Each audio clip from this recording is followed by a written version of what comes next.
Now that you know how to format a text field to hold a number, let's allow Acrobat to put the right number in the field. Let me show you what I mean. I'm going to select the preview mode here. Notice that the number of cartons and the quantity per carton does not add up to the right number. This is a situation where you're depending on someone to use the right math and they might not do so. So why bother? Why not allow Acrobat to use the computer's power to multiply this information correctly for the end user? So I'll return to editing mode. I have 3 fields that I need to become a part of a calculation. I'm going to move all the way over here to the total quantity, double click on it, and again, I definitely want to name this text field. In this case, we'll just call it total quantity.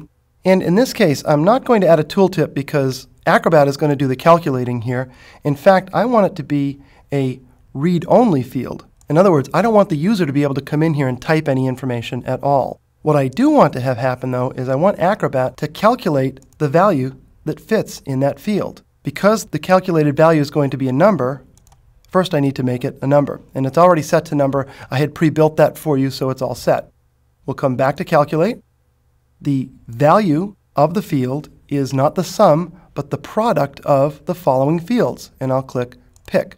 This is where your field naming becomes very, very important. I challenge you, without knowing for sure, to tell me which of these fields are the fields that need to be multiplied in order to create the right value for this calculate field. I'm going to have to hit Cancel and click Close and go back and look. That's because this should be called something other than text 9. So I'll open this up, click General, we'll call it QTY per carton.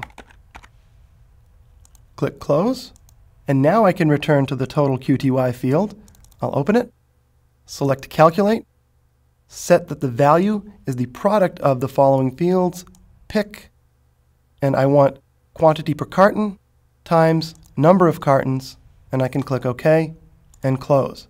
To test it, I'll roll over here to the preview mode, type in a number that's easy to calculate in my head, type in 100, hit the tab, and it's calculating correctly. Because these are integer amounts, there are no decimals here. I want to take a look at one more of the formatting options that I've chosen here.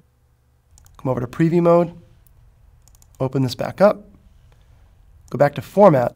I want to point out that I have definitely chosen decimal places to be 0. You can't have a tenth of a carton. Now in some cases you might, but on this shipping memo I don't want there to be a tenth of a carton.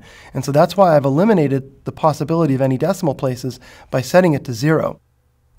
And that's one of those user experience things that you want to make sure you're testing when you're building a form. When you have it calculate, it's possible for the user to come in, type a number, and attempt to enter perhaps a decimal point. Maybe they think it's appropriate to order 100.5 cartons. You don't want them to, so not only do you want to calculate this value to make sure that it's correct, but you want to make sure that the user can't enter the incorrect type of information by formatting the fields.